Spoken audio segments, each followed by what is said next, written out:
Marriage से पहले जो कुछ बातों का पॉइंट का डिस्कशन करना होता है वो मैं आपको और इस नेक्स्ट वीडियो में दे रही हूँ।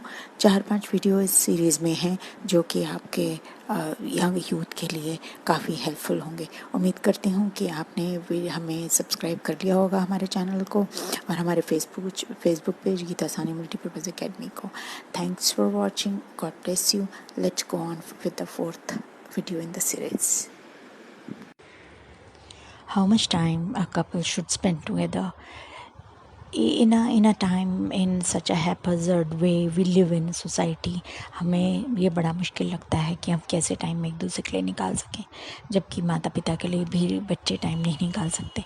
तो लेकिन आपको as a therapist, as a counsellor, I advise कि आप लोगों को कुछ समय निश्चित कर लेना चाहिए जो कि वी ओनली टाइम होगा, कपल ओनली टाइम होगा, so that is a quality time. वहाँ पर कुछ बातें डिस्कस हो सकें उस टाइम में। बातों का डिस्कशन के बाद कोई कुछ अगर क्वेश्चंस हो, कुछ सुलझाना हो तो समस्या सुलझाई जा सके। संडे टू संडे अगर हम एक टाइम नहीं देंगे, अगर कपल टाइम एक दूसरे को नहीं देते हैं तो होगा क्या कि सारी जो इश्यूज़ हैं वो पाइल अप होते जाएंगे, इकट्ठे होते जाएंगे, और इशू जब सॉल्व नहीं होते तो फिर वो सॉल्व नहीं होने की वजह से बस पेंडिंग रह जाते हैं, और ऐसे ही एक के बाद एक वीक निकलते जाते, महीने निकलते जाते हैं। सब बिज़ी हैं, लेकिन the couple should decide that Sunday 2 hours would be ours, that every day 2 hours, lunch dinner time would be ours, like this, है ना। ये बहुत ज़रूरी है एक दूसरे को समझने के लिए, घर की समस्याओं को सुलझाने के लिए और आगे के डिसीजन पर्सपेक्टिव्स को सोचने के लिए। बिहेवियर अलाउड विद अदर्स, ये एक नेक्स्ट पॉइंट है कि हमें किस टाइप का बिहेवियर कपल को एक दूसरे से एक्सपेक्ट करना चाहिए कि वो ऐसा बिहेवियर दूसरों के साथ कर सकते हैं। अब इसके तो बहुत सारे मायने हैं, बहुत सारे फैसेट्स हैं, बहुत सारे पहलू हैं। जैसे अगर शादी हो रही है और ब्राइड के फादर मदर से ग्रूम के फादर मदर को मांगते हैं कि इतने की ये कार, ये बाइक, ये फ्रिज, ये इतना गहना, इतना गोल्ड, इतना मनी, सो आपको उस समय आपका बिहेवियर जो है वो क्या होना चाहिए कि आपको एक्सप्रेशन जो फ्रीडम एक्सप्रेशन की चाहिए उस समय वो क्या हो सकता है, यानी कि जो एक्सेप्टेबल हो। नेचुरली ये आपको बताकर तो नहीं करा जाएगा कि एन शादी के टाइम ये मांगा जाएगा, बट मैंने बहुत जगह देखा है कि शादी फिक्स हो जाती है, खर्चे हो जाते हैं, हज़ारों मेहमान आ जाते हैं, करोड़ों का खर्चा हो जाता है, और उस समय एंड टाइम पर कोई डिमांड रखी जाती है। अब इसके बाद रिश्तेदारों का बिहेवियर, रिश्तेदारों का एक्सपेक्ट करना कि हम इस तरीके से रुकें या इस तरीके से हमारी आवभगत की जाए, तो कितना दूरी बना के रखना, कितना साम्यता बना के रखना, कैसा उनका बिहेवियर है। जैसे मैंने तो शादी की बात पर अगर वापस जाऊं तो मैंने ये भी मांग करते हुए देखा है कि लोगों ने अपने डेड रिश्तेदारों की भी के लिए भी अंगूठियां और कान के जो हैं टॉप्स मांगे हैं गोल्ड के।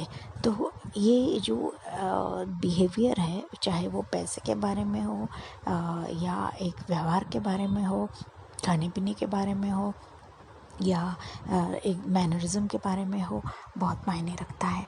तो उसमें आपको क्या बिहेव किस तरह से करना है, कितना आप अपनी फ्रीडम रखकर आप बोल सकते हैं।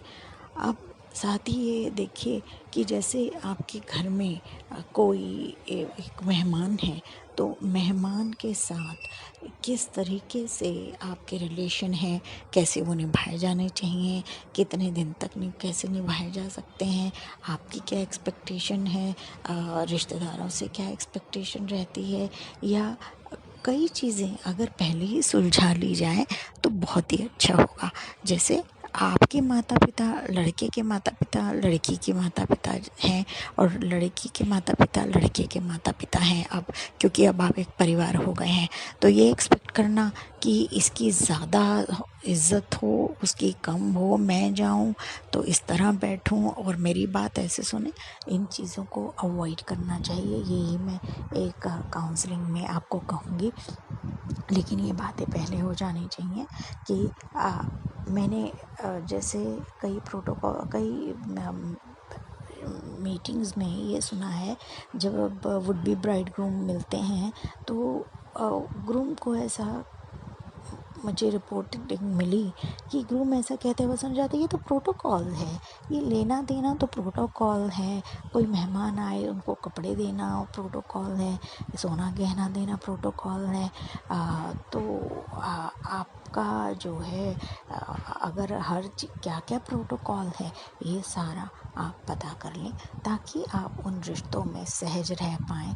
कितने सहज हैं आप इस प्रकार के बिहेवियर में और कितने नहीं, क्या उनकी मान्यताएं हैं, क्या सभ्यताएं हैं। हर परिवार की अलग मान्यता और सभ्यताएं होती हैं, अगर थोड़ी डिस्कस कर ली जाए तो बहुत बेहतर होगा। Next point is gender roles.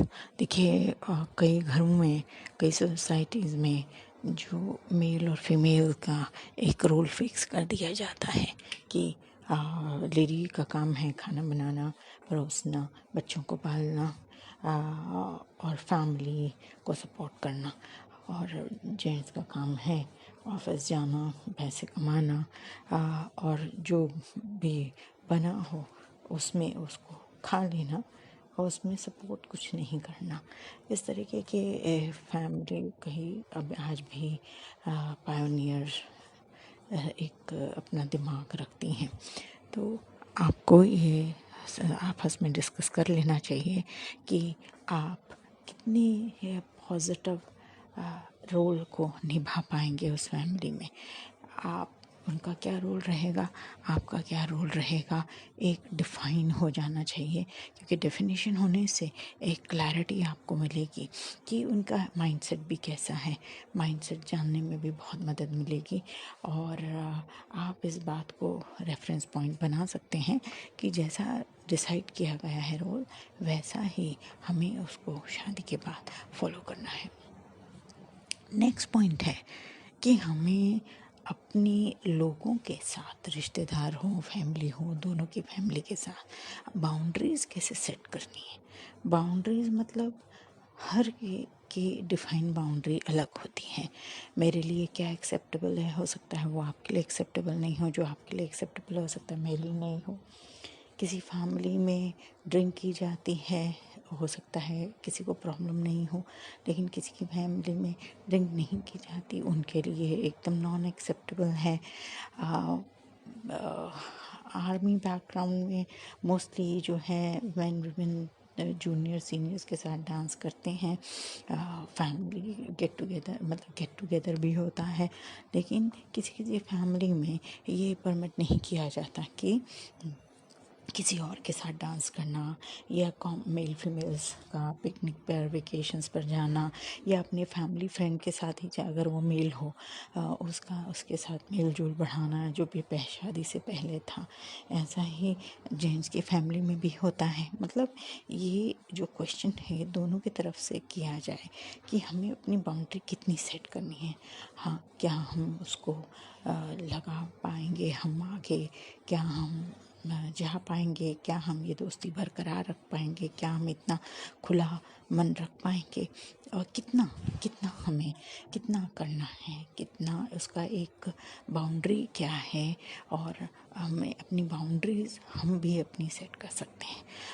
अगर सारी चीज़ें मान्य नहीं हो तो कितना मान्य होगा, कितनी दोस्ती मान्य होगी, कितना मेल जोल मान्य होगा, कितना पार्टीज़, वेकेशंस मान्य होंगी कॉमन फ्रेंड्स में।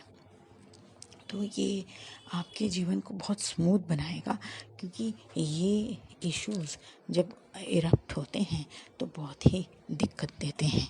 और हमें कोशिश ये करनी है कि फिर फैमिली लाइफ में जितना भी कम फ्रिक्शन हो पाए।